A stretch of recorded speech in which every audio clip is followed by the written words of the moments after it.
अस्सलाम वालेकुम, मैं हूं शाहजेब खानजादा। एक तरफ नून लीग के कायद नवाज शरीफ 6 साल बाद दोबारा पार्टी के सदर मुंतखब हो गए हैं, जिससे नून लीग की कमान वज़ीर आज़म शहबाज शरीफ से नवाज शरीफ के हाथ में आ गई है। और वज़ीर आज़म शहबाज शरीफ ने अदलिया पर शदीद तनकीद करते हुए कुछ जजेस को काली भेड़ें करार दे दिया है। तो दूसरी तरफ हुकूमत अचानक कुछ ऐसे इकदाम उठा रही है जिनकी मेरिट के साथ साथ टाइमिंग पर भी सवाल उठ रहा है। और तहरीक इंसाफ भी तनकीद कर रही है कि इन इकदाम का मकसद बानी तहरीक इंसाफ इमरान खान को फिलहाल जेल में ही रखना है। और इसके बावजूद भी तहरीक इंसाफ अदलिया से बहुत जल्द इमरान खान की रिहाई की उम्मीद लगा रही है। लेकिन हुकूमत क्यों और कैसे इमरान खान की रिहाई का रास्ता रोकने जा रही है, इस पर तफसील से बात करेंगे। लेकिन पहले बात करेंगे नून लीग की सियासत की, जिसमें आज 6 साल बाद बड़ी तब्दीली आई है। और आज 28 मई का दिन है, जिस दिन 26 साल पहले पाकिस्तान ने एटमी धमाके किए थे। और आज हुकूमत ने इस दिन छुट्टी करके मुल्क को दिन रात मेहनत करके तरक्की की राह पर डालने के अज़म का इजहार किया। और इस छुट्टी का ऐलान भी कल अचानक शाम में किया।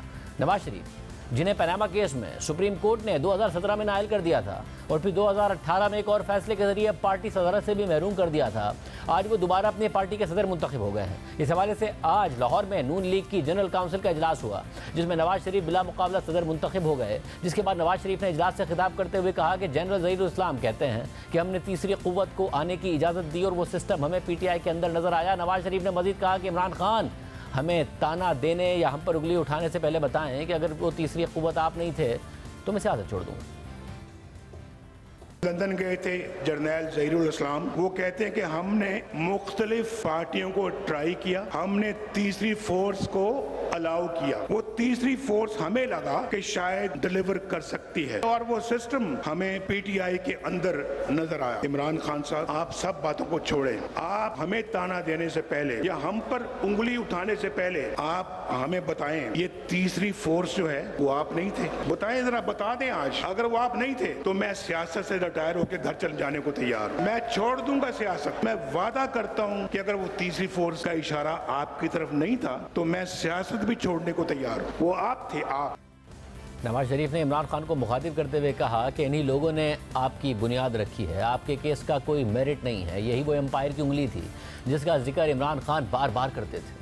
इन्हीं लोगों ने आपकी बुनियाद रखी है, आपकी सियासत की बुनियाद रखी है। हमारी हुकूमत का तख्ता भी आपने उल्टवाया इन लोगों की मदद से। जमहूरियत को पटरी से भी आपने उखाड़ा। यहाँ तक उनके हौसले बुलंद हो गए थे। प्राइम मिनिस्टर हाउस के सामने धरना हो रहा है और वो कह रहे हैं कि नवाज शरीफ हम तुम्हारे गले में रस्सा डालकर खींच कर बाहर लेके आएंगे तुम्हें। किसकी वहाँ पर इतनी बड़ी बड़ी धमकियां दे रहे थे? क्या यही वो अंपायर की उंगली नहीं थी जिसके इमरान बार बार जिक्र करता है? अंपायर की उंगली, ये वही एम्पायर। इन बातों का जवाब इमरान खान साहब आप दें, कौम को दें। आपका तो कोई केस ही नहीं है। अगर आप इनका बातों का जवाब देंगे तो उसके बाद फिर आप हमसे बात करना। कोई मेरिट नहीं है आपके केस में। आप तो उन लोगों की पैदावार हैं और 2018 के इलेक्शन में जो हुआ था उसके भी आप जिम्मेदार हैं। इन लोगों के साथ साथ आप जिम्मेदार हैं। आज 28 मई है, हम तो 28 मई वाले हैं, हम 9 मई वाले नहीं हैं।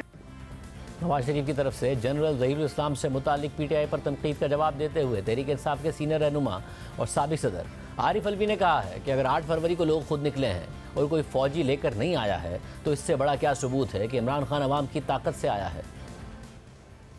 जनरल ज़हीरुल इस्लाम ने पूरा सिस्टम बनाया, आप लोगों को लेकर आए, और इमरान खान जो है इस्तेमाल हुए। भाई साहब, नवाज शरीफ को ये फरवरी 8 को कौन लेकर आया लोगों को बाहर? अगर फरवरी 8 को लोग खुद निकले हैं और कोई लेकर नहीं आया, कोई फौजी नहीं लेकर आया, तो इससे बड़ा क्या सबूत है कि इमरान खान अवाम की ताकत से आया?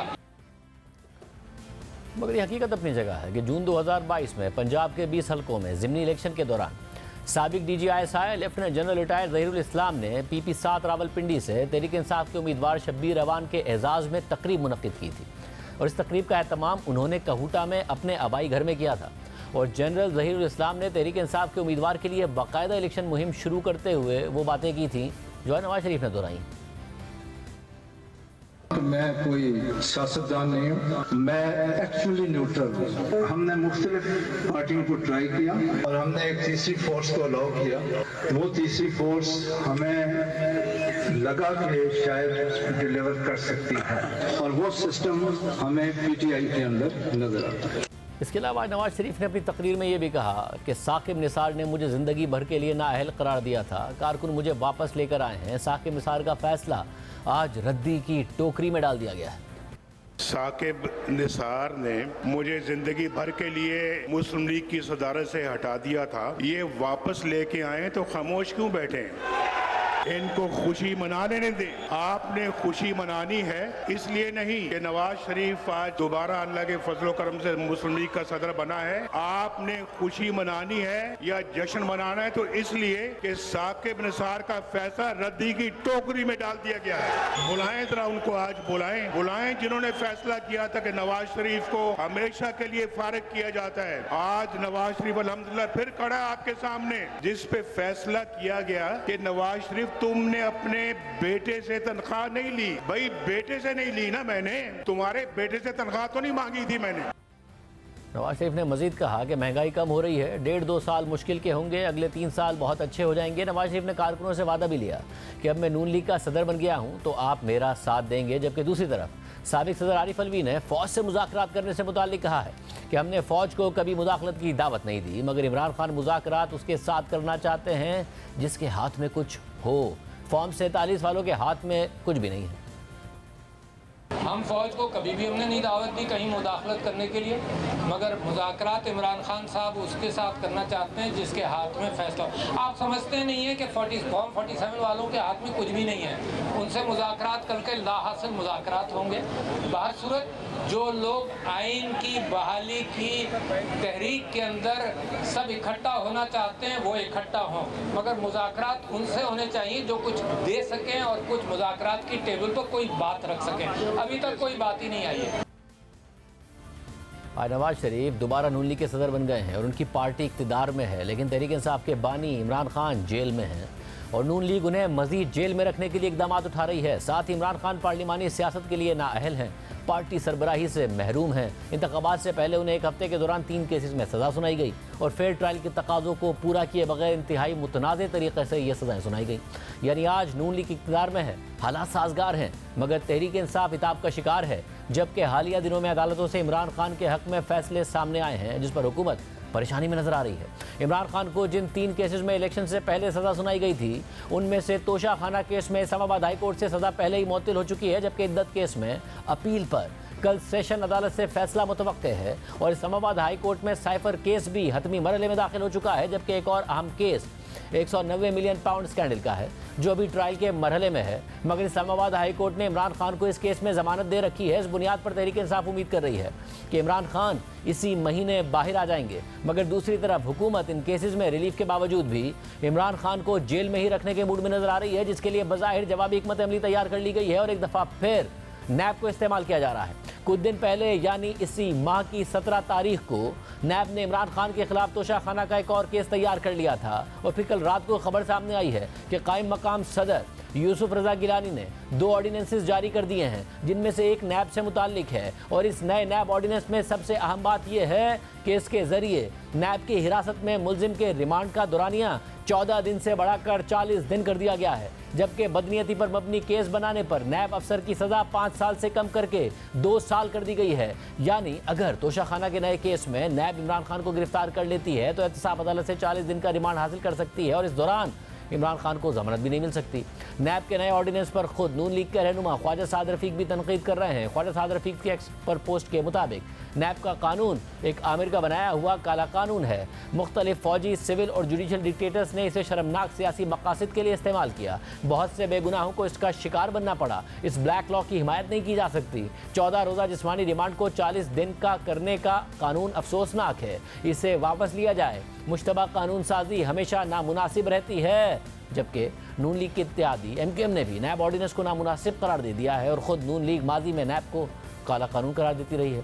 इसे बदलने की ज़रूरत और अहमियत पर जोर देती रही है। उसने अब खुद ही इस कानून को मज़ीद सख्त कर दिया है, जिससे नून लीग पर नैब को दोबारा सियासी इंजीनियरिंग के लिए इस्तेमाल करने का इल्ज़ाम लग रहा है। और ये सारी पेशरफ्त इस लिहाज से भी अहम है क्योंकि कुछ अरसे से हुकूमत और इस्टेब्लिशमेंट की अदलिया से टकराव की सूरत हाल वाज़ेह नज़र आ रही है। हुकूमत कुछ जजेस को इमरान खान का हामी करार देते हुए उन पर तनकीद कर रही है कि वो इमरान खान को रिलीफ दे रहे हैं। वज़ीर आज़म शहबाज शरीफ जो उमूमन बहुत मोहतात रवैया अख्तियार करते हैं, आज उन्होंने भी जनरल काउंसिल इजलास से खिताब करते हुए बाकायदा अदलिया को निशाना बनाया, कुछ जजेस की तरफ इशारा करते हुए उन्हें काली भेड़ें करार दिया और इमरान खान के हवाले से जजेस को मुखातिब करके ये भी कहा कि नवाज शरीफ के ज़माने में तो कई साल ज़मानतें नहीं होती थीं, आज दिन रात ये मशवरे होते हैं कि किस तरह इसकी ज़मानत पर रिहा करके इसके तमाम जराइम ख़त्म कर दिए जाएँ। मैं ये कहता हूँ अदलिया से, अदालत उज़्मा से अगर पाकिस्तान के अंदर तरक्की और खुशहाली दोबारा वापस ना आई तो ना फिर कोई जज होगा, ना कोई सियासतदान होगा, ना कोई और होगा। क्या आप ये चाहते हैं? मुझे यकीन है कि ये जजेस इनमें से अक्सरियत ऐसी है जो कि पाकिस्तानी है, पाकिस्तानी सोच रखती है, पाकिस्तान की तरक्की और खुशहाली के लिए पूरी तरह मुत्तफिक है, मगर चंद काली भेड़े जो इमरान नियाजी के लिए तुले हुए हैं कि उसके तमाम 190 मिलियन पाउंड वो नवाज शरीफ ने, शहबाज शरीफ ने चोरी नहीं किए, वो इमरान नियाजी ने चोरी किए। खाना काबा की घड़ी का वो करोड़ों रुपए की घड़ी वो इमरान नियाजी ने चोरी की, उसने बाजार में बेची, वो मुस्लिम लीग नून ने नहीं बेची। वो जमीन जो दूसरों से ली वो मुस्लिम लीग के लोगों ने नहीं ली, वो इमरान नियाजी ने ली। आज मैं इन जजेस की खिदमत में ये बात बड़े अदब से करना चाहता हूँ कि नवाज शरीफ के जमाने में तो कई साल जमानतें नहीं होती थी, आज दिन रात ये मशवरे होते हैं कि किस तरह इसको जमानत पर रहा करके इसके तमाम जुराइम खत्म कर दिए जाएं। मैं आज कहना चाहता हूँ इमरान नियाजी, तुम्हारी ये तमाम साजिशें नाकाम होंगी।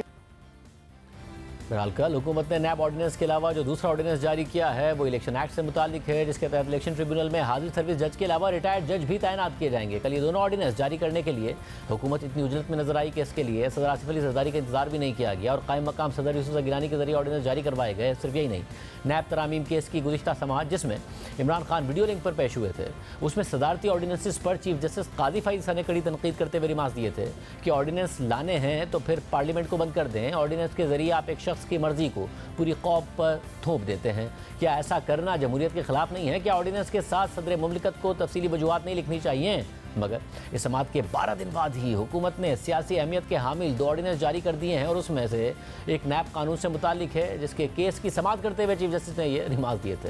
हुकूमत आखिर इस तरह के इक़दाम से क्या हासिल करना चाहती है? आज की वज़ीर आज़म की तकरीर के हवाले से बात करेंगे। हमारे साथ मौजूद हैं वज़ीर दिफा नून लीग के सीनियर रहनुमा ख्वाजा आसिफ साहब। ख्वाजा साहब बहुत शुक्रिया मैं शो में ज्वाइन करने के लिए। ख्वाजा साहब आमतौर पर बहुत ही मोहतात ज़बान इस्तेमाल करते हैं शहबाज शरीफ साहब, मगर सख्त ज़बान काली भेड़ें जजिस के हवाले से उन्होंने कहा कि वो बेचैन है इमरान खान को ज़मानत देने के लिए, रिलीफ देने के लिए, फिर अचानक ऑर्डिनेंस भी आए हैं इमरान खान साहब को जेल में रखने के लिए। किस तरफ जा रही है हुकूमत?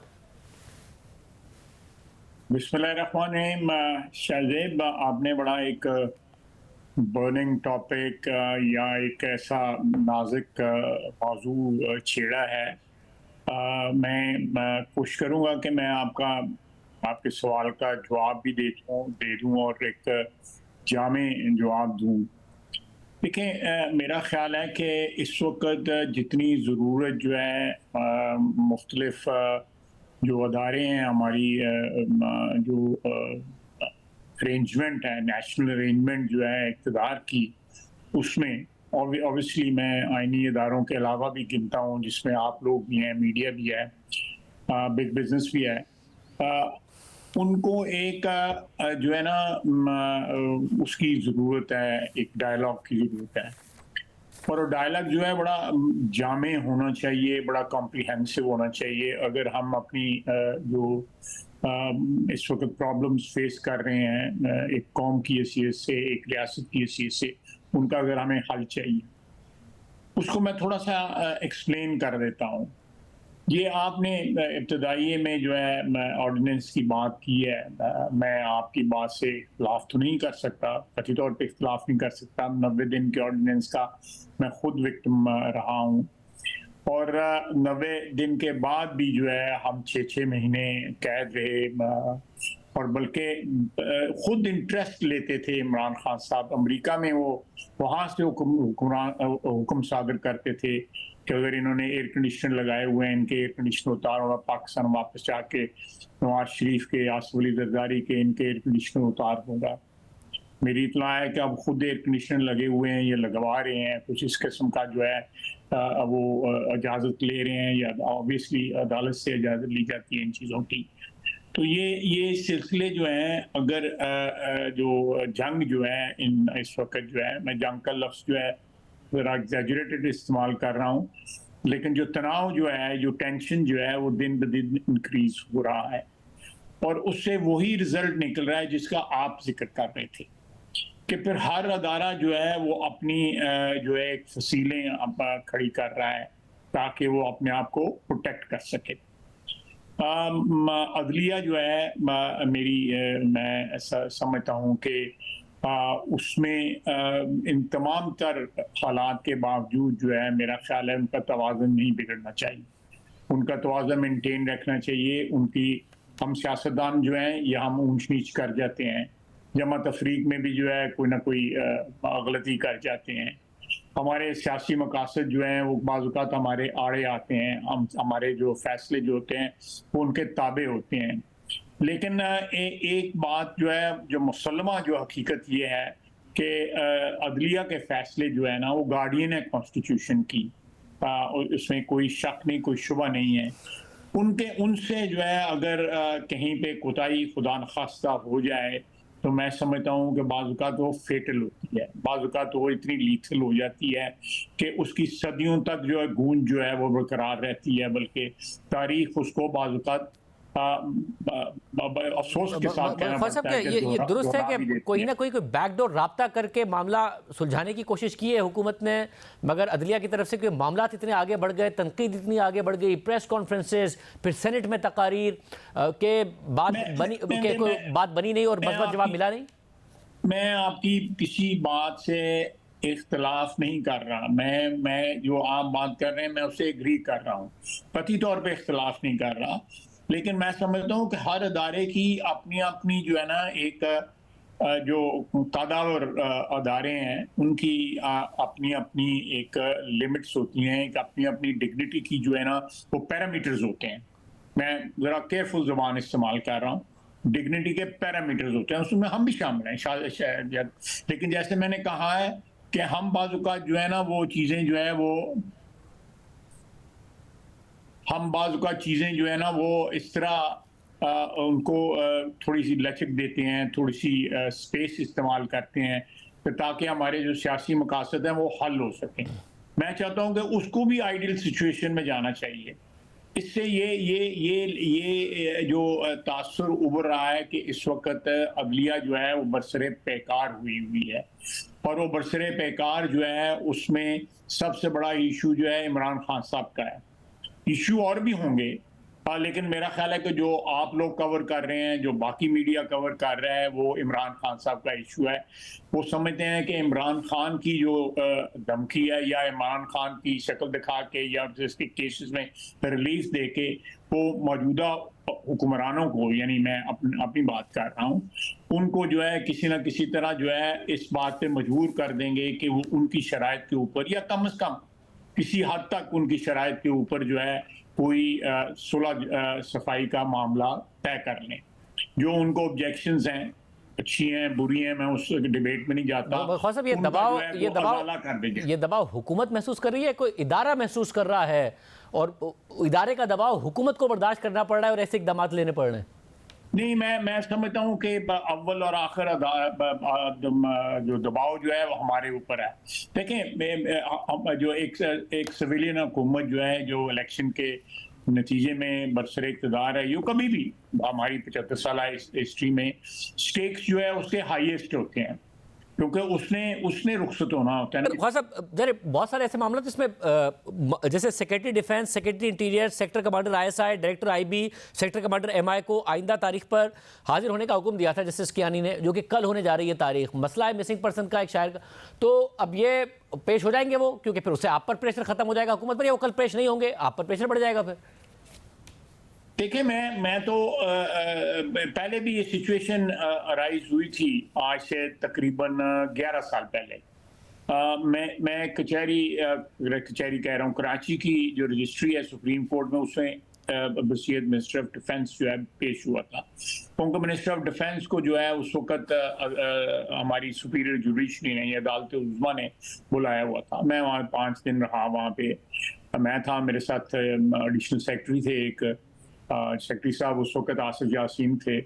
उन्होंने जाना गवारा ना समझा या उन्होंने अपनी जो है डिग्निटी के मुताबिक ना समझा, क्योंकि वहाँ में अदालतों में रगड़ा लगता है और रगड़ा खाना भी चाहिए। हम लोग सियासी जो लोग होते हैं वो इस चीज़ के आदी होते हैं। मतलब आप सियासतदान तो हुकूमत में भी रगड़ा खा लेते हैं, अपोजिशन में भी रगड़ा खा लेते हैं, वज़ीर आज़म भी खा लेते हैं, वजीर भी खा लेते हैं। ये secretary defence, secretary interior, sector commander ISI, director IB और सेक्टर कमांडर MI, ये जाएंगे या नहीं जाएंगे कल सवालात का सामना करने?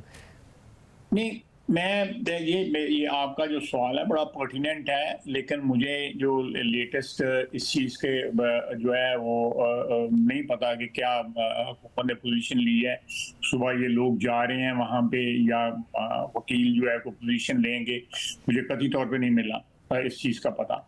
लेकिन मैं एक सियासी वर्कर की सीरत से किसी वक्त भी अदालत के सामने हाजिर होने को तैयार हूँ। मुझे कोई इतराज़ नहीं है अदालत हॉस्टाइल हो या न्यूट्रल हो। मुआफ़क़ तो मैं कभी नहीं कहूँगा कि वो ज़रूर मेरे मुआफ़क़ हो, लेकिन हॉस्टाइल हो जाती है। मुझे तारीख़ में जो है इस चीज़ का मुझे एक्सपीरियंस भी है, आपको भी एक्सपीरियंस है, आप बल्कि विटनेस हैं मुख्तलिफ हॉस्टिलिटीज़ के। तो साहब ये भी वाज़ेह कर रहा है ना कि इस वक्त आपको जो इदारे के इक़दाम है उनके प्रेशर्स बर्दाश्त करने पड़े ना हुकूमत को, क्योंकि मामला इस वक्त इख्तिलाफ का इमरान खान इदारे के दरमियान है। क्योंकि आप वज़ीर दिफा हैं, आपकी वजारत से मुताल्लिक है, बट आप भी लाइल्म है कि कल होगा क्या। ये पता चल रहा है ना कि हुकूमत इस वक्त इदारे और मैं पता कर लेता हूँ, मैं पता कर लेता हूँ, मुझे पता होता है ये सवाल आपने पूछना है। लेकिन मैं वसीयत मिनिस्टर ऑफ डिफेंस जो है एज ए पोलिटिकल वर्कर जो है, बिल्कुल अगर अदालत मुझे बुलाती है तो मैं ज़रूर जाऊँगा। मैं अदालत में जाके जो भी म्यूज़िक फेस करना है ज़रूर करूँगा। ये मैं समझता हूँ कि एक तरीका ये भी होता है कि किसी एडवर्सरी को या किसी हॉस्टिलिटी को फेस करने का, कि आप जो है उसके आगे जो है उस तरह हॉस्टिलिटी के साथ काउंटर ना करें, हॉस्टिलिटी को जो है वो एडवर्सरियल एटीट्यूड से कन्फ्रंट ना करें। बतौर सियासतदान आप लोगों ने नैब को भुगता, उसको काला कानून कहा, उसमें तरामीम की, इमरान खान से उन तरामीम को चैलेंज किया जिसका केस इस वक्त चल रहा है अदालत में। और आप लोग अचानक जब हुकूमत एक ऑर्डिनेंस के जरिए 15 दिन का 40 दिन कर देती है, खुद ख्वाजा साद रफीक साहब ट्वीट करते हैं कि बड़ा गलत इकदाम किया है, MQM भी इसको इंडोर्स नहीं करती।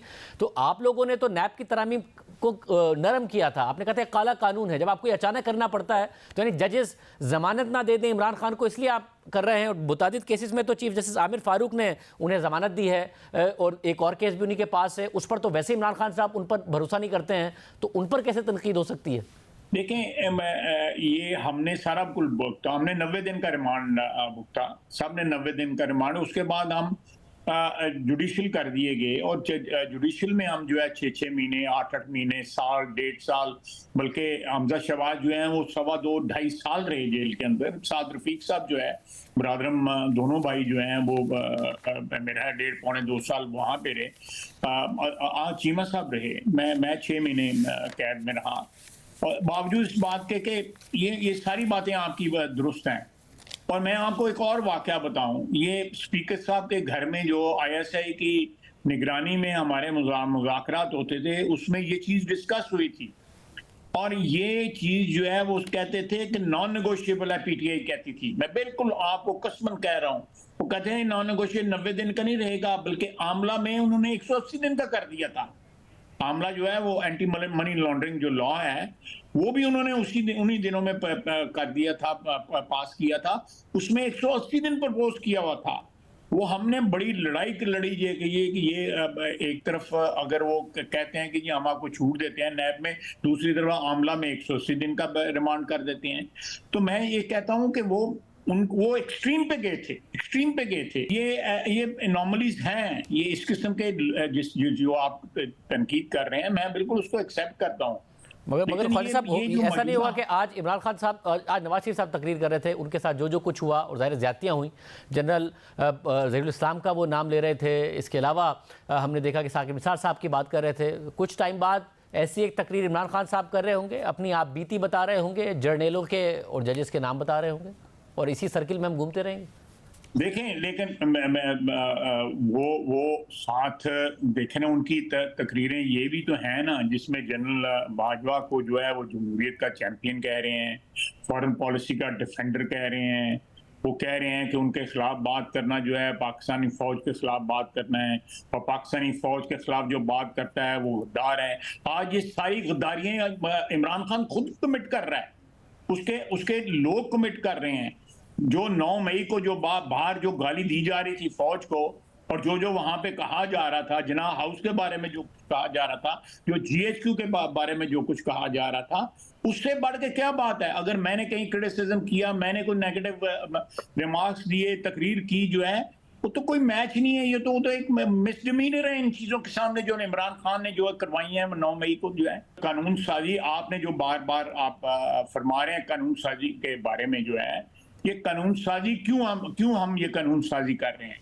क्योंकि हमारे आर्सेनल में जो भी इस वक्त हथियार हैं वो कानून साजी के हथियार है ना। हम कोई किसी को गाली नहीं दे सकते, या किसी का गिरबान नहीं पकड़ सकते, या जाके कोर कमांडर खुदा न खास्ता फौज की इंस्टॉलेशन पे जो है वो हमलावर नहीं हो सकते। हम जो है ऐसे इकदाम नहीं उठा सकते जो गद्दारी की जुमरे में आते हों, जो रिस्ट्रक्शन के जिम्मे में आते हों, जो एक मुल्क की सालमियत पे हमले के जुमरे में आते हैं, हम नहीं वो कर सकते। लेकिन अगर हम हमारे लिए ये भी अगर आप हराम करार दे दें कि हम 14 दिन का जो है 40 दिन का कर रहे हैं, हम 90 दिन का नहीं कर रहे, 180 दिन का नहीं कर रहे। मैं आपको 180 दिन का भी मैंने आपको, अगर हमारे लिए ये भी जो है गुनाह कबीरा है, तो मेरा ख्याल है it's not a fair war, it's not a fair war. हमें वो ग्रांट करना चाहिए ऐसा। मगर मसला है ना कि फिर केसेस जो बने थे उनको सही तरीके से उनका ट्रायल नहीं किया। अब जब अदालत से रिलीफ मिल रहा है तो वजीर आजम जजेस पर तनकीद कर रहे हैं, और फिर आप लॉ भी बदल रहे हैं, तो ये कोई तारीख में बहुत अच्छे तरीके से तो इस बात को नहीं याद रखा जाएगा, और शायद अदालत में स्टैंड भी नहीं कर पाएगा। मैं आपकी बात से इख्तलाफ नहीं कर रहा कि ये जो इक़दाम हैं ये नहीं होने चाहिए, लेकिन आप देखें जो हालात जो है, जिस तरह हालात का जबर जो है, जिस तरह उसको इंक्रीज किया जा रहा है, जिस तरह उसकी इंटेंसिटी बढ़ाई जा रही है, तो हमें भी तो अपने इर्द गिर्द जो है रैम्पार्ट्स या फसीलें खड़ी करनी होंगी, जो कानून और आइन जो है हमें उसकी इजाजत देता है। आप देखें जिस तरह की जबान, मुझे बताएं, आप एक बड़े मंजे हुए बहुत बड़ी रेपुटेशन के मालिक साफ़ी हैं, आपके सामने 75 साल पाकिस्तान की तारीख का जो है आपने पूरा मुतालिया किया होगा। आप बताएं पिछले 75 साल के अंदर, इंक्लूडिंग मुजीबुर रहमान जो है, जिसने मुल्क, जिसके जिम्मे लगता है कि उसने मुल्क अलहदा किया था, वो एक अलहदा डिबेट है, मैं उस डिबेट में नहीं जाना चाहता। तो सारों को कंपेयर करें, इमरान खान जो है 100 में से 80-90 पे खड़ा है, और बाकी सारी दुनिया 50 के नीचे खड़ी है। तो अगर आप नंबर दें, जिस तरह ये मशरकी पाकिस्तान का जो अलहदा हुआ है, उसके बावजूद इस बात के, या बलूचिस्तान में जो इंसरक्शन हो रही है, या कहीं और कोई इंसरक्शन हो रही है, उससे कहीं ज्यादा जो है PTI ने 9 मई को जो है कमिट किया है, कहीं ज्यादा कमिट किया है। मगर ख्वाजा साहब 9 मई पे जाहिर 9 मई के सबूत भी अपनी, हमारी चौकियों पे जो हमला हो रहा है, ख्वाजा साहब 9 मई के विजुअल्स अपनी जगह पर मौजूद थे। तहरीक इंसाफ के मुतादिद रहनुमा आज तक कहते हैं कि जी हमें होता हुआ नजर आ रहा था। असद उमर साहब कहते हैं, बहुत सारे जिन्होंने इस मामले की मेरिट पर सारा का सारा आगे बढ़ाना था, उन्होंने नहीं बढ़ाया ना, इसको पॉलिटिकल एडवांटेज के लिए इस्तेमाल किया, जिसकी वजह से सारा मामला खराब हुआ और अब इस किस्म की कानून साजियां करनी पड़ रही हैं। मैं बिल्कुल मैं उसको कंटेस्ट नहीं कर रहा, लेकिन आप देखें ये जो हालात का जबर जो है, उसको भी तो आप देखें, इंटेंसिटी टेंशन की देखें, कि मेरा मतलब है कि मैं कम से कम पॉलिटिकल मेरी जो एक्सपीरियंस है, political experience which spans over almost 6 decades, तो ये उसमें कभी भी अदलिया जो है एन मास 1, 2, 3, 4 जो है, और मसलन आप देख लें जो फैसला हुआ मौलवी मुश्ताक साहब ने किया, या उस वक्त के सुप्रीम कोर्ट ने किया, नसीम हसन शाह साहब का इतराफ़ मौजूद है, जस्टिस मुनीर ने किया, उसके बाद भी फैसले हुए, बहुत से फैसले हुए, मियाँ नवाज शरीफ वाला फैसला हुआ, मियाँ नवाज शरीफ ने साकिब निसार किया, ओसा साहब ने किया, एजाजुल हसन ने किया, और बहुत से लोग किया। मेरे पास बहुत कुछ कहने को है, लेकिन मैं फिर उस बात पे स्टिक करूंगा कि ये सारे के सारे मामला जो है, अगर आपने अपनी तारीख पे दोहराएं, जो आज हो रहा है ये पहले कभी नहीं हुआ था। ये बाजमात जो हो रहा है पहले कभी भी नहीं हुआ था। बहुत शुक्रिया नाज़रीन। आपको एक और अहम खबर देते चलें। आपसे कुछ देर पहले बहरिया टाउन रावलपिंडी के दफ्तर में नैब की टीम ने छापा मारा है। ज़राए के मुताबिक नैब की टीम ने अलकादिर ट्रस्ट का रिकॉर्ड हासिल करने के लिए छापा मारा है। अमले से पूछगछ की, दफ्तर को सील कर दिया। इस वक्त भी नैब की टीम बहरिया टाउन के दफ्तर में मौजूद है। पंजाब पुलिस और एलीट फोर्स की टीमें भी नैब टीम के हमरा हैं। इस केस में इमरान खान पर इल्जाम है कि उन्होंने रिश्वत के तौर पर अलकादिर ट्रस्ट के लिए बहरिया टाउन से जमीन और पैसे लिए और बदले में बरतानिया की नेशनल क्राइम एजेंसी से हुकूमत पाकिस्तान को मिलने वाले 190 मिलियन पाउंड सुप्रीम कोर्ट में बहरिया टाउन के लायबिलिटी अकाउंट में एडजस्ट कर दिए। क्या तफसीलात है? हमारे साथ मौजूद है जियो न्यूज़ के नुमाइंदे अयाज अकबर यूसुफ। तफसीलात बताइएगा। इस वक्त नैब का छापा मुकम्मल हो चुका, जारी है, क्या हो रहा है? शाहजे, बिल्कुल ये रावलपिंडी में बहरिया टाउन का ऑफिस है फेज 2 में। वहां पर नैब की टीम पहुंची है। रावलपिंडी पुलिस साथ एलीट फोर्सेस, उन्होंने पहले तो सबसे पहले उस एरिया को कॉर्डन ऑफ किया है। फिर नैब के एहलकार जो है वो बहरिया टाउन के इस दफ्तर के अंदर दाखिल हुए हैं। वहां अमले को पहले वहां से निकाला है और साथ ही तमाम रिकॉर्ड चेक करना शुरू कर दिया है। हमारी अभी तक इतलात के मुताबिक नैब की टीम वहां पर मौजूद है। जो वहां पर एहलकार है बहरिया टाउन के, उनको भी वहां बिठाया हुआ है, उनसे पूछताछ जारी है। नैब ज़राए ने बताया कि जो अलकादिर ट्रस्ट यूनिवर्सिटी के जो डॉक्यूमेंट्स का रिकॉर्ड है वो हासिल करने के हवाले से अमले से पूछताछ भी जारी है। तमाम जितनी भी फाइलें हैं, जितने भी रिकॉर्ड है, वो तमाम फाइलें और रिकॉर्ड जो है वो नीचे टेबल्स पर रख के उसको चेक किया जा रहा है। अमले को भी कह रहे हैं कि आप हमें वो डॉक्यूमेंट्स दे दें। अमले का ये कहना है, हमारी भी बात हुई है नैब ज़राए से, कि अमला कहते हैं कि ये सिर्फ यहाँ पर बहरिया टाउन की जो प्लॉट्स हैं या घर है उनकी डिटेल्स की हमारे पास रिकॉर्ड है। किसी और रिकॉर्ड जो है यूनिवर्सिटी का या किसी और जगह का रिकॉर्ड यहाँ हमारे पास मौजूद नहीं है। ये आपको बता दीजिए ना, ये पुराना फेज 2 का ऑफिस है। अब एक और फेज है, फेज 8, वहां पर बहरिया टाउन ने अपना हेड ऑफिस बनाया। कुछ रिकॉर्ड वहां पर शिफ्ट किया गया था पहले, और ये पुराना उनका हेड ऑफिस था जहां पर तमाम जो फेज 1 to 6 जो है उसका रिकॉर्ड यहाँ पर होता है। लेकिन क्योंकि ये पुराना ऑफिस था इसीलिए नैब ने यहाँ पर पहले छापा मारा है। तमाम इस ऑफिस के जो अतराफ के एरिया उसको पहले कॉर्डन किया गया है। वहां पर अभी भी पुलिस मौजूद है। अभी भी अभी आपसे जब मैं बात कर रहा हूँ, रिपोर्ट कर रहा हूँ, उस वक्त तक जो है नैब के एहलकार जो है दफ्तर के अंदर मौजूद हैं। रिकॉर्ड चेक किया जा रहा है और तमाम जितना भी इस वक्त अमला है वो भी तफ्तीश उनसे भी की जा रही है। और अमले का ये कहना है कि तमाम जमीनी और घरों का रिकॉर्ड है, इसके अंदर हमारे पास किसी किस्म का और रिकॉर्ड मौजूद नहीं है। अब बताया जा रहा है कि बहरिया टाउन के जो मालिक हैं वो 190 मिलियन पाउंड स्कैंडल में मुलजिम भी है और अलकादिर ट्रस्ट का जो केस है सारा, उस मामला में भी उनकी इन्वॉल्वमेंट है। लिहाजा वो तमाम डॉक्यूमेंट्स जो है वो नैब हासिल करना चाहती है। इस हवाले से हमने नैब हेडक्वार्टर से बात की तो उन्होंने ये कहा कि हमें इस बारे में इल्म नहीं है। जो नैब रावलपिंडी के जो एहलकार है, जो उनके तर्जुमान है, उनसे हमने रब्ता करने की कोशिश की है।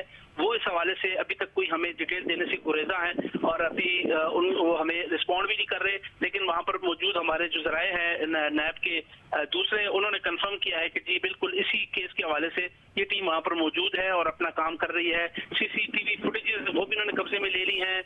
तमाम चीजें रिकॉर्ड है उसको भी चेक किया जा रहा है और अभी तक ताहाल जो है तफ्तीशी अमल जारी है। अब ये रिकॉर्ड अपने साथ लेके जाते हैं, दफ्तर को सील करेंगे, यहाँ पर अपने एहलकार छोड़ेंगे। इस हवाले से बहुत शुक्रिया। हम आपसे दोबारा भी इस हवाले से तफसीलात लेंगे। इस वक्त कार्रवाई जारी है। हम आपको एक दफ़ा फिर बताते चलें कि 190 मिलियन पाउंड केस के हवाले से इमरान खान के साथ तफ्तीश जारी है, ट्रायल जारी है। ट्रायल बहुत आगे की स्टेज पर पहुंच चुका है। इमरान खान पर इल्ज़ाम है कि उन्होंने रिश्वत के तौर पर अलकादिर ट्रस्ट के बहरिया टाउन से अलकादिर ट्रस्ट के लिए बहरिया टाउन से ज़मीन और पैसे लिए और बदले में बरतानिया की नेशनल क्राइम एजेंसी से हुकूमत पाकिस्तान को मिलने वाले 190 मिलियन पाउंड सुप्रीम कोर्ट में बहरिया टाउन के लायबिलिटी अकाउंट में एडजस्ट कर दिए। हालांकि खुद नेशनल क्राइम एजेंसी ने अपने प्रेस रिलीज में कहा था कि ये पैसे पाकिस्तान के अवाम को, रियासत पाकिस्तान को वापस किए जा रहे हैं, मगर उसे बहरिया टाउन के जो लायबिलिटी अकाउंट था उसमें एडजस्ट कर दिया गया। और फिर बाकायदा तौर पर इमरान खान ने खुफिया मुआहदे से पर अपनी काबीना से दस्तखत कराए और वो मुआहदा काबीना तक को नहीं दिखाया।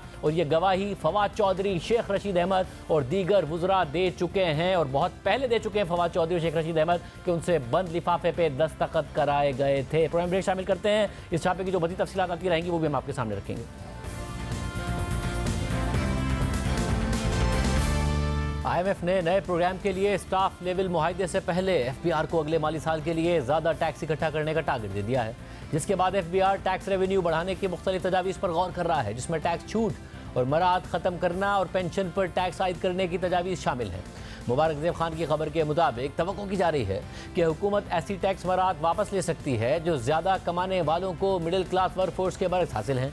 IMF ने हुकूमत को तजवीज़ दी थी कि वह तनख्वाहदार मुलाजमीन की आमदनी को गैर तनख्वाहदार अफराद की ज़ाती आमदनी की तरह ही समझे। अलबत्ता FBR इससे मुत्तफिक नहीं है। खबर के मुताबिक FBR ने आमदनी पर टैक्स छूट 6 लाख रुपए से बढ़ाकर 12 लाख रुपए करने की तजवीज़ दी थी, जिसे बाद में तरमीम करके 9 लाख रुपए कर दिया गया। टैक्स छूट को 6 लाख रुपए से बढ़ाकर 9 लाख रुपए करने की वजह महंगाई में इजाफा है। दूसरी तरफ हुकूमत सरकारी मुलाजमीन की तनख्वाह में 10 से 15% इजाफा करने का सोच रही है। नुमाइंदा जंग और द न्यूज़ मेहताब हैदर की खबर के मुताबिक हुकूमत इस साल FBR का टैक्स हदफ 12,500 अरब रुपए मुकर्रर करने का सोच रही है, जबकि वजारत खजाना सरकारी मुलाजमीन की तनख्वाह में 10% इजाफा करना चाहती है, लेकिन इसके बावजूद कुछ प्रेशर्स होंगे, जिसके बाद फिस्कल एडजस्टमेंट करके सरकारी मुलाजमीन की तनख्वाहों को 12.5% से 15% बढ़ाया जा सकेगा, जबकि ग्रेड 20, 21 और 22 के मुलाजमीन को गाड़ियों की मद में मिलने वाली रकम 20 से 25% बढ़ाने का इम्कान है। इस वक्त 20 ग्रेड के अफसर को गाड़ी के लिए 67,000 रुपये माहाना, जबकि 21 ग्रेड के अफसर को 77,000 रुपये माहाना और 22 ग्रेड के अफसर को 87,000 रुपये माहाना मिलते हैं। इस हवाले से सोचा जा रहा है कि महंगाई के तनासुब से इस रकम में भी इजाफा किया जाएगा। आला सरकारी ज़राए का कहना है कि हुकूमत आने वाले बजट में पेंशन रिफॉर्म्स भी मुतारिफ करवाने के लिए तैयार है, जबकि माहाना 1 लाख रुपये से ज़ायद पेंशन लेने वाले अफराद पर भी टैक्स लगाने की तजवीज़ ज़ेर गौर है। आला सरकारी ज़राए के मुताबिक आने वाले बजट में सरकारी अफसरान की रिटायरमेंट की उम्र 2 से 5 साल बढ़ाने और जामे पेंशन रिफॉर्म्स पेश किए जाएंगे। बात करेंगे हमारे साथ सीनियर सहाफ़ी शहबाज राना साहब। शहबाज साहब बहुत शुक्रिया मुझे ज्वाइन करने के लिए। ज़ाहिर है बहुत सारे दावे किए गए हैं टैक्स रिफॉर्म्स के, टैक्स बेस बढ़ाने के, टैक्स नेट बढ़ाने के, और IMF की तरफ से भी इसरार की खबरें आ रही हैं। 12,500 अरब रुपए, आपको लग रहा है कि कुछ नए एवेन्यूज़ तलाश किए जाएंगे या जो एग्जिस्टिंग है अब उसी की तरफ सारा का सारा फोकस शिफ्ट हो गया? जी बिस्मिल्लाहिर्रहमानिर्रहीम, बहुत शुक्रिया शाहज़ेब साहब आपका। देखिए इस साल का जो हदफ था वो 9,415 अरब रुपया था, और FBR ने प्राइम मिनिस्टर को भी बता दिया है और IMF को भी बता दिया है कि ये कोई तकरीबन 9,200 अरब रुपये से कुछ ज़्यादा रहेगा। अब जो बात हो रही है अगले साल के टैक्स हदफ की, पहले प्राइम मिनिस्टर को बताया गया कोई तकरीबन 12,400 अरब रुपये का टैक्स हदफ होगा।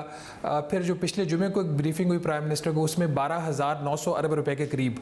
तो अगर आप 12,900 अरब रुपये का शाहज़ेब साहब फिगर ले लें, ये तकरीबन 40% या कोई 3600 अरब रुपया इजाफी टैक्स बनता है जो इकॉनमी से सक किया जाएगा। इस वक्त जो सूरत हाल है, आपको पता है कि इंडस्ट्रियल सेक्टर तकरीबन रुक चुका है, खिदमात के शोबे में भी कॉन्ट्रैक्शन हो रही है, और इस साल की जो इकॉनमी की ग्रोथ है ये 2.4%। उसकी सिर्फ एक ही फैक्टर है, वो है आपका ज़राअत का शोबा। फेवरेबल आपके सारा वो माहौल था, पानी की सप्लाई बेहतर थी, मौसम भी फेवरेबल था, तो बेहतर आपकी काश्त होगी। क्या ये फैक्टर्स अगले साल रहेंगे? और जब नहीं रहेंगे तो ये जो 40% और या अब तकरीबन 3600 अरब रुपया इजाफी टैक्स कलेक्शन करने की बात हो रही, क्या इकॉनमी में इतनी जान है? और फिर आगे जो रिकमेंडेशन है, जो आपका सवाल है कि ये पैसा कहाँ से आएगा, IMF की तो सीधी सी तजवीज़ है इस वक्त शाहज़ेब साहब कि जो सेल्स टैक्स की छूट है तकरीबन 2,900 अरब रुपया है इस साल का जो एस्टिमेटेड नंबर आ रहा है, उसमें से कोई 1,400 अरब रुपए से थोड़ा सा ज़्यादा है पेट्रोलियम मसनूआत के ऊपर सेल्स टैक्स की छूट, क्योंकि वहाँ पे पेट्रोलियम लेवी लगी हुई है, और बाकी कुछ ज़ीरो रेटेड है, जैसे दूध है आपका, दूध के ऊपर भी 18% फिर GST लग जाएगा। तो बात करने का मकसद वो तमाम जो प्रोडक्ट्स हैं जो कि इन्फ्लेशन को स्ट्रोक कर सकती हैं, उनके ऊपर जो एक रिकमेंडेशन आ रही है कि आप 18% GST लगा दें। तो अगर ये कल हमें कोई ये कहे कि सनतकार ये टैक्सों की छूट ले गए हैं तो हमने वो वापस ली है, वो बात शायद इसलिए मुनासिब नहीं होगी। जैसे मैंने आपको एक एग्जांपल दी इसकी, दूध की, जो डिब्बे का दूध है उसके ऊपर अगर 18% टैक्स लगा देंगे तो कौन पे करेगा? आम सारिफ पे करेगा। इसी तरीके से जो आपके मेडिकल आलात हैं, मैं आपको चंद वो एग्जांपल्स दे रहा हूँ जो ह्यूमन लाइफ्स की हैं। मेडिकल आलात हैं, आपके जो सर्जिकल इंस्ट्रूमेंट्स हैं उनके ऊपर 18% GST का प्रपोजल है। फिर गोश्त की सेल के ऊपर, इसी तरीके से और जो प्रोडक्ट्स होती हैं उनके ऊपर ये यहाँ से ये टैक्स इकट्ठा करना है जी। अब ये सारे आप जो एक इकोनॉमिक सिनारियो बन रहा है उसको देख लें, इकोनॉमी आपकी ग्रो नहीं कर रही, एग्रीकल्चर से आपको सपोर्ट मिल रहा है, 40% आप एग्जिस्टिंग इकोनॉमी से टैक्स लगाना चाह लगा किसके ऊपर रहे हैं? जो कि कंज्यूमर के ऊपर लगेगा। तो एज ऑफ नाउ इनके पास मुझे कोई ऐसा इनोवेटिव एवेन्यू नजर नहीं आ रहा जिसमें से इन्होंने 3600 अरब रुपए में से कोई वहां से 500-700 अरब रुपए भी निकाल लें, बाकी को बहुत बड़ा रकम निकालना तो बहुत दूर की बात है। और IMF का वफ़द ज़ाहिर है लंबी मुलाकात हुई, मुज़ाकरात हुए, स्टाफ लेवल मुआहदा नहीं हुआ, मगर जो स्टेटमेंट है उसको कहा जा सकता है कि मस्बत पेशरफ्त की तरफ ही वो इशारा कर रहा था। तो अभी क्या बहुत कुछ है जो हुकूमत को करना है IMF को ऑन बोर्ड लाने के लिए, या चीज़ें मस्बत सिमत में मूव कर रही हैं अगले प्रोग्राम के लिए? शाहज़ेब साहब, इस स्टेटमेंट के अंदर एक ऐसी चीज़ थी जो मेरे लिए ख़ुद हैरान कुन थी। मैं 18 साल से इकॉनमी की रिपोर्टिंग कर रहा हूँ। IMF ने अपने स्टेटमेंट के जो बिल्कुल उसका इब्तदाई पैरा था उसके अंदर एक जुमला डाला कि ये जो IMF का मिशन पाकिस्तान आया था, इसकी जो इब्तदाई फाइंडिंग्स होंगी उसकी रिपोर्ट जो IMF के एग्जेक्टिव बोर्ड है उसमें जाएगी, और जो बोर्ड है वो उसको डिस्कस करेगा और डिस्कस करके उसके पे फैसला करेगा। इसका मतलब ये हुआ कि IMF का बोर्ड इस बात को तय करेगा कि IMF की मैनेजमेंट ने स्टाफ लेवल मुआहदा पाकिस्तान के साथ करना या नहीं करना। ये आमतौर पर होता नहीं है। अमूमी तौर पर ये चीज़ होती है कि जब स्टाफ लेवल एग्रीमेंट हो जाता है तो उसके बाद ही जो मामला है वो बोर्ड के ऊपर जाता है। तो ये यहाँ पे गवर्नमेंट को बहुत ज़्यादा एक पॉलिटिकल प्रेशर के हवाले से जो जियो स्ट्रेटेजिक भी बात होती है उसके लिए एक्सपोज कर दिया गया है। हम सबको पता है कि जो सबसे बड़ा जो शेयर होल्डर है बोर्ड का वो अमेरिका है, और अमेरिकन जो इंटरेस्ट है खित्ते में, पाकिस्तान में, और फिर अमेरिका चाइना रिलेशंस और चाइना पाकिस्तान रिलेशन, इस सारे कॉन्टेक्स्ट में आपको ये जो आने वाला मुआहिदा उसको देखना पड़ेगा। हुकूमत तो यही कह रही है कि जो बजट है उसकी मंजूरी IMF देखेगी। अगर बजट में ये चीज़ हो जाती है, बजट वो उसी तरीके से बनता है जो अभी हम टैक्सेस की बात कर रहे थे, अखराजात में कमी की, कुछ और चीज़ों की, पावर सेक्टर के हवाले से, तो फिर जो मुआहिदा है वो जुलाई में हो जाएगा। बट क्या वज़ीर आज़म शहबाज शरीफ साहब दूध के ऊपर 18% GST टैक्स लगाने की इजाज़त देंगे? क्या वज़ीर आज़म शहबाज शरीफ साहब इजाज़त देंगे कि जो अद्वियात हैं और अद्वियात बनाने के लिए जो रॉ मटेरियल इस्तेमाल होता है, जो सब्सटेंस इस्तेमाल होता है, उसके ऊपर भी 18% GST कर दिया जाएगा 1% से? ये बहुत बड़े सवालिया निशान है, और ये ख़ास तौर पर ऐसे वक्त में आपको पता है जब मुल्क के अंदर पॉलिटिकल हीट बढ़ रही है, तो it will be very difficult decision for the prime minister to withdraw all those tax exemptions. और सब साथ में सऊदी अरब के साथ साथ मुत्तहिदा अरब अमारात की सरमायाकारी की भी बात हो रही है। अब रेकोडिक के हवाले से तो पेशरफ्त की खबरें आई हैं, मगर सवाल ये उठ रहा है, हुकूमत कहती है मुत्तहिदा अरब अमारात ने मुख्तस कर दिए हैं, सऊदी अरब भी बहुत सारी सरमायाकारी करने जा रहा है, मगर कोई होमवर्क है, कोई एवेन्यूज़ हैं जिसमें हमें फौरी तौर पर सरमायाकारी होती नज़र आ रही हो, या कुछ नहीं है? शाहज़ेब साहब, अप्रैल 2022 में शहबाज शरीफ साहब as prime minister of the PDM government ये दुबई गए, वहाँ पे इनकी मुलाकातें हुई, और जो दुबई के हुक्मरान थे उन्होंने कहा जी बिल्कुल हम तैयार हैं सरमायाकारी करने के लिए पाकिस्तान में, आप हमें एवेन्यूज़ बताइए जहाँ पे हम जाके इन्वेस्ट कर सकें। तो उस वक्त इतनी एमरजेंसी क्रिएट की गई कि प्राइम मिनिस्टर के दौरे के फ़ौरी बाद ईद के दिन थे, तो ईद आने वाली थी, तो एमरजेंसी में जो इकनॉमिक टीम थी उसको लाहौर में बुलाया गया, वहाँ पर मीटिंग्स हुई। जैसे कल ही सऊदी उसकी मुत्तहिदा अरब अमारात की इन्वेस्टमेंट आ रही वो आज तक नहीं आई। सऊदी अरब का भी आपने सुन लिया कि जब इनकी मुलाकात हुई तो मोहम्मद बिन सलमान साहब ने कहा, जो खुद वज़ीर ख़जाना ने कोट किया एक मीटिंग में, कि उन्होंने कहा कि हमारी $5 अरब की एपिटाइट है। अभी जब चीन के साथ हमारी जॉइंट कोऑपरेशन कमेटी की मीटिंग थी, JCC जो CPEC की एक डिसीजन मेकिंग बॉडी है, उसमें जो दियामिर बादशाह डैम हमने सऊदीज़ को ऑफ़र किया था for the purpose of investment, वो हमने जो उनको ऑफ़र कर दिया है चाइनीज़ को कि वो CPEC के तहत इन्वेस्ट करें। तो ये सारी चीज़ें ये रिफ्लेक्ट कर रही हैं कि हुकूमत कोशिश तो बहुत कर रही है।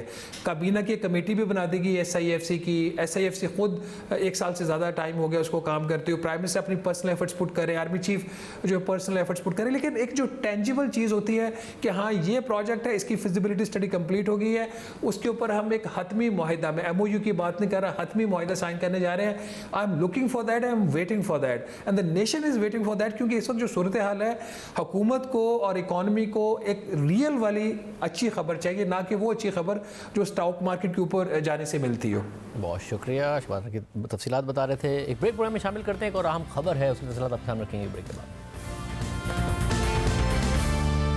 रफा में सेफ जोन करार दिए गए पनाह गजीन कैंप पर इसराइली हमले के खिलाफ शदीद आलमी रद्द-ए-अमल सामने आने के बावजूद इसराइल ने रफा में फौजी कार्रवाइयाँ मजीद तेज़ कर दी हैं। गजा की वजारत सेहत के मुताबिक गुज़िश्ता 24 घंटों के दौरान 46 फ़लस्तीनी शहीद और 100 से ज़ायद ज़ख्मी हुए हैं। वाज़ेह रहे कि इतवार की रात इसराइल ने रफा के इलाके तलल सुल्तान में कायम पनाह गजीन कैंप पर बमबारी की थी, जिससे कैंप में आग लग गई और 45 से ज़ायद फ़लस्तीनी शहीद हो गए, जबकि इस वक्त सैकड़ों ज़ख्मियों की हालत तशवीशनाक है। हमले की जद में ज़्यादातर बच्चे और ख़वातीन आए थे। बमबारी के मकाम से इंतहाई दिलखराश मनाजिर सामने आए। आग में झुलसे अफराद की अस्पताल मुंतकली की जो वीडियो सामने आई वो इंतहाई दिलखराश थी। रफ़ा में सेफ जोन करार दिए गए इलाके पर इसराइली हमले पर दुनिया भर से मजम्मती बयान सामने आए।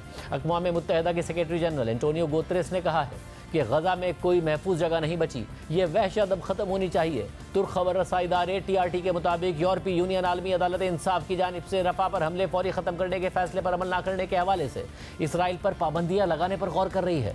चीन, जापान, सऊदी अरब, फ्रांस, स्पेन, ऑस्ट्रेलिया और बरतानिया समेत दुनिया के मुख्तलिफ ममालिक ने रफ़ा में पनाह गज़ीन कैंप्स पर हमले की मजम्मत की है। इसी तरह कतर, मिस्र, तुर्की, चिली और कोलंबिया के भी मजम्मती बयान सामने आए हैं। गजा की मौजूदा सूरत हाल पर अक़वाम मुत्तहिदा की सलामती काउंसिल का हंगामी इजलास भी तलब कर लिया गया है। रफ़ा पर ताज़ा इसराइली हमलों के खिलाफ अमरीका और यूरोप समेत दुनिया भर में मुजाहरे जारी हैं। अमरीकी शहर न्यूयॉर्क में फ़लस्तीन की हिमायत में हज़ारों अफराद ने एहतजाज किया। फ्रांस के शहर पेरिस में इसराइली सिफारत खाने के बाहर मुजाहरा किया गया। लबनान में मुजाहिरीन मिस्री सिफारत खाने के बाहर पहुंच गए, जहां उन्होंने मिस्री हुक्काम से रफ़ा क्रॉसिंग के जरिए गजा में इमदाद पहुंचाने का मुतालबा किया, जिसके बाद मुजाहिरीन और पुलिस में तसादुम हो गया और सूरत हाल कशीदा हो गई। इसी तरह इस्तांबुल और बगदाद में भी मुजाहरे हुए। इसराइली हुक्काम ने पनाह गज़ीन कैंप पर हमले में आम शहरियों की हलाकत पर मौक़िफ़ इख्तियार किया है कि इसराइल ने 2 सीनियर हमास रहनुमाओं को निशाना बनाया है, जबकि इसराइली वज़ीर आज़म नेतन्याहू ने हमले में आम शहरियों की हलाकत का एतराफ़ किया है। निहत्ते अफराद की शहादत पर इसराइली एतराफ़ के बावजूद अमरीका हमलों को जस्टिफाई करने की कोशिशों में लगा है। इस हवाले से अमरीकी कौमी सलामती काउंसिल के तर्जुमान जॉन किर्बी ने कहा है कि इसराइल को हमास के खिलाफ कार्रवाइयों का हक हासिल है और रफ़ा हमलों में 2 हमास रहनुमा मारे गए हैं, जबकि इसराइली फ़ौज सिविलियंस की हलाकतों की तहकीकात कर रही है। आलमी सतह पर मुसलसल दबाव और आलमी अदालत इंसाफ के फैसले के बावजूद रफ़ा में इसराइली कार्रवाइयों का सिलसिला मज़ीद तेज़ हो रहा है। रॉयटर्स के मुताबिक कई इसराइली टैंक्स रफ़ा के सिटी सेंटर तक पहुंच गए हैं। यानी शाहिदीन ने रॉयटर्स को बताया है कि इसराइली टैंक्स और फौजी गाड़ियां वस्ती रफ़ा की जानिब पेशकदमी कर रही हैं। TRT के मुताबिक इसराइली फ़ौज ने रफ़ा में अपनी दरअंदाजी को बढ़ाना शुरू कर दिया है। मिस्र से मुल्हिका सरहदी राहदारी के ज़्यादातर हिस्से पर भी कब्जा कर लिया है। यह राहदारी एक गैर फौजी बफर जोन है जो गजा और मिस्र की सरहद के साथ चलता है। अल जज़ीरा के मुताबिक इसराइली जेट तैयारों ने जबालिया कैंप के मगरिब में अल फलूजा के इलाके को भी निशाना बनाया है, जिसमें मुतअद्दिद शहरी शहीद और ज़ख्मी हुए हैं, जो इसराइली फ़ौज के इनखला के बाद इलाके में वापस आना शुरू हुए थे। इसी तरह रॉयटर्स की खबर के मुताबिक रफ़ा शहर के मगरिब में इसराइल के फ़िज़ाई हमलों में 7 अफराद शहीद और मुतअद्दिद ज़ख्मी होने की इतलात हैं। दूसरी जानिब इसराइली हमलों की वजह से गजा में अस्पतालों की सूरत हाल भी इंतहाई तशवीशनाक है। अल जज़ीरा के मुताबिक रफ़ा के कुवैती अस्पताल में इसराइली हमले में तिब्बी हमले के 2 एहलकार शहीद हो गए, जिसके बाद अस्पताल को बंद कर दिया गया। कुवैती अस्पताल रफ़ा का मरकज़ी अस्पताल है और इतवार की रात को होने वाले हमले से मुतासरीन की अक्सरियत भी यहीं ज़ेर इलाज थी। मगरबी रफ़ा शहर के फील्ड अस्पताल बशमूल इंडोनेशियन अस्पताल और अमाराती अस्पताल भी आउट ऑफ सर्विस हैं, जिससे इमदादी कार्रवाइयाँ मुतासिर हो रही हैं। मौजूदा सूरत हाल में गजा में रहना मुश्किल से मुश्किल तरीन होता जा रहा है। अक़वाम मुत्तहिदा के मुताबिक 6 मई से गजा की पट्टी के जनूब और शुमाल में 10 लाख से ज़ायद अफराद बेघर हो चुके हैं। अक़वाम मुत्तहिदा की एजेंसी की रिपोर्ट के मुताबिक इसराइल की जानिब से गजा की सरहदों की बंदिश की वजह से फ़लस्तीनी पनाह गज़ीनों के सेहत के मराकज़ को 12 दिनों से तिब्बी सामान नहीं मिला है, जबकि दूसरी जानिब रियासत फ़लस्तीन के क़याम के हवाले से एक और पेशरफ्त हुई है। स्पेन, नॉर्वे और आयरलैंड ने इसराइल की जानिब से सख्त नाराज़गी के बावजूद आज बाज़ाब्ता तौर पर फ़लस्तीन को बतौर रियासत तस्लीम कर लिया है। इस हवाले से स्पेन ने सबसे पहले रियासत फ़लस्तीन को बाज़ाब्ता तौर पर तस्लीम करने का ऐलान किया था। इस मौके पर स्पेन के वज़ीर ख़ारजा का कहना था कि यह दिन स्पेन की तारीख़ में लिखा जाएगा, जबकि इससे पहले स्पेन के वज़ीर आज़म ने कहा था कि फ़लस्तीन को तस्लीम करना अमन के लिए ज़रूरी है, ये इक़दाम किसी के ख़िलाफ़ नहीं है। इसके बाद नॉर्वे की हुकूमत ने भी बाज़ाब्ता तौर पर फ़लस्तीनी रियासत को तस्लीम करने का ऐलान किया। नॉर्वे के वज़ीर ख़ारजा ने कहा कि हम 30 साल से ज़्यादा अरसे से फ़लस्तीनी रियासत के सबसे बड़े हामी रहे हैं। आज नॉर्वे और फ़लस्तीन के ताल्लुकात के लिए ख़ास दिन है। आयरलैंड ने भी स्पेन और नॉर्वे की तक़लीद करते हुए रियासत फ़लस्तीन को तस्लीम करने का बाज़ाब्ता ऐलान किया। आयरिश हुकूमत ने इस हवाले से बयान जारी करते हुए कहा कि आयरलैंड ने बाज़ाब्ता तौर पर फ़लस्तीनी रियासत को तस्लीम कर लिया है। आयरिश हुकूमत फ़लस्तीन को खुद मुख्तार रियासत के तौर पर तस्लीम करती है और जल्द रामल्ला में सिफारत खाना कायम किया जाएगा। फ़लस्तीनी अथॉरिटी ने तीनों यूरोपीय ममालिक के फैसले का खैर मकदम किया है। आज के प्रोग्राम में इतना ही। रात दीजिए। अल्लाह हाफ़िज़।